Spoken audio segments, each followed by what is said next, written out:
Nothing like a gloomy album about self-destruction and destroying our world during the middle of a pandemic. Normally this may not sound like a great idea, but when coming from architects, you know it's worth checking out.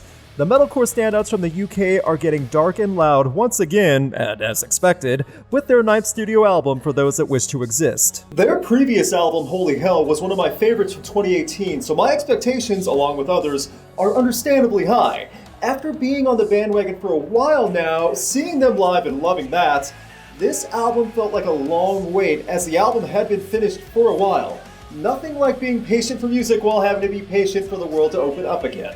At 15 tracks going over 58 minutes, you instantly feel like you're getting a full album just glancing at the track list details. As with past Architects albums, you get a running theme underlying the music in a progressive manner. For Those That Wish to Exist runs with the idea that we are destroying our world through many different ways, and we have to do our parts to save the world, or else we will quickly reach the point of no return. In an interview with NME, Dan Searle explained, "This album was me looking at our inability to change to a way of life that would sustain the human race and save the planet. Change has to start on a personal level. The world has developed a culture of wanting someone else to deal with it when we need to take our own responsibility. It has to start there. Take the notion that our planet and species is in peril and we are heading into destruction, and add a massive amount of percussion and screaming and heavy riffs and digital production, and you have the aims of Architects in 2021. Kinda like the old cartoon Captain Planet, but much more serious and dooming and fun to listen to. Joking aside, there is a good message told in a unique way from this perspective of expecting a rapidly coming doomsday from our own doing. In a way, this album was less of a message or narrative and more of a warning. We need to do something.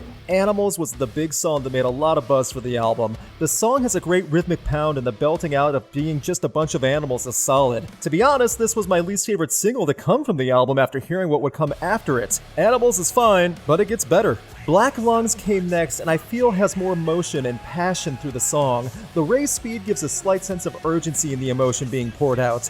Thinking about Black Lungs and how we are all polluting ourselves is one of the many ways the album tries to get across of what we're doing, and I feel this song gets a more direct message across than just saying we're a bunch of animals. Dead Butterflies has a variety in volume, and this is where the synth work really starts to shine, which would lead to much more synth work in the full album. The track feels enormous going from the soaring chorus to a quiet verse, but it does work with the delivery. There's a lot going on in a track like this, but I enjoy the journey. Meteor was the final track before album release, and like Dead Butterflies, this song feels impactful and huge. I think the track is great with the speed and higher tone. The chorus about disaster breaking down the door and moving mountains all connects. The electronic effects are smooth, and it drives home the notion of waiting for the end, knowing how bad things are. These are big songs, and most listeners who have heard all of them have their own personal favorites. It's hard to come to a consensus mostly, and to be honest, that's not a bad thing.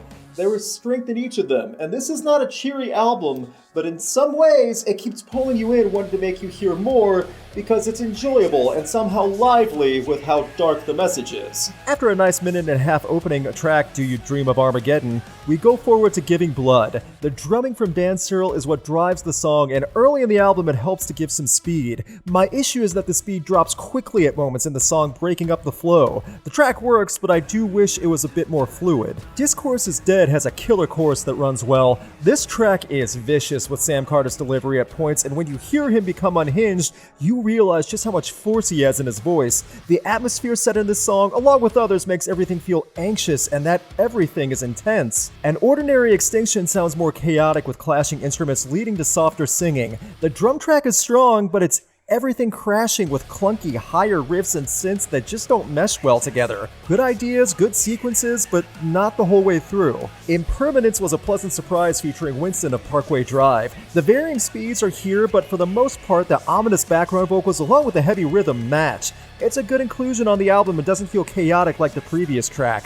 Also, any inclusion of Winston is normally a good idea for me. Flight Without Feathers is the softer side of metalcore that indulges in the electronic effects. Carter sounds smooth and airy while this ethereal type of digitized music plays. It's definitely a tonal shift from what we've been hearing so far, but I honestly think this works and is a nice break from heavy riffs. Swimming Against the Tide, Don't Forget to Breathe, good lines here. Little Wonder continues the additional electronic indulgence and features Mike Kerr of Royal Blood. It's at this point of the album where you hear more speed thanks to that production value along with a good bass and guitar work. Kerr's contribution to the song isn't huge, oddly enough, but I don't dislike the track. Libertine feels more like traditional metalcore in many ways, with a build-up to the screaming and a descending riff. The chorus is where the song shines, and those riffs feel much more developed than the standard chugga-chugga that has plagued the subgenre for years. 3 Cheers for the Emptiness adds to the growing list of great lines in the album as well. Goliath featuring Simon Neil and Biffy Clyro add a solid dynamic to the track. His presence is felt without going over the top, until a point where the screaming kicks in, and if you are wearing earbuds too loud, you'll regret it. The song has that volume variety, for lack of a better phrase, but it's definitely a standout for everything involved, including a great closing string sequence. Demigod goes back to the digital side of metalcore, almost to beat boop territory, but the energy is still brought.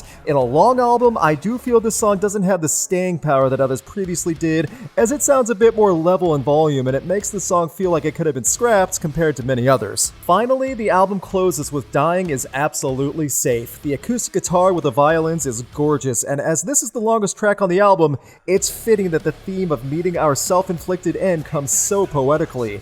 It's peaceful, reflective, and a great closing moment for an album with so much warning about death in the end. I feel the biggest fault with For Those That Wish to Exist is that it's a touch too long for what it's trying to get across, in that there's a song or two that could have been shaved off. Along with that, the message of destroying our world can become redundant at times. Even with those statements, there are many high points on this album. Strong singles, deep cuts, killer drumming, memorable lyrics. Architects put a ton of effort in it from production to performance, and it shows. Overall, For Those That Wish to Exist continues the legacy that Architects have built with progressive themes over well-executed heavy music blended with electronic elements. Fans of Architects' style over the years, as well as traditional metalcore fanatics, will find something to enjoy on this album. The world is in peril, and Architects are here to remind you, don't forget to breathe. What did you think of Architects' new album? Leave a comment and let everyone know. Big thanks to my patrons and a special thanks to Brandon Barenfeld, Chris Doman, McKenna White, and Dominic Noble. You can have a say in upcoming videos and see videos early by supporting Rocked on Patreon. Please click on the link in the video description for more information. Please subscribe and ring the bell to get notified on upcoming videos. You can check out my concert photography on Instagram, and you can keep up to date with Rocked on Facebook and Twitter.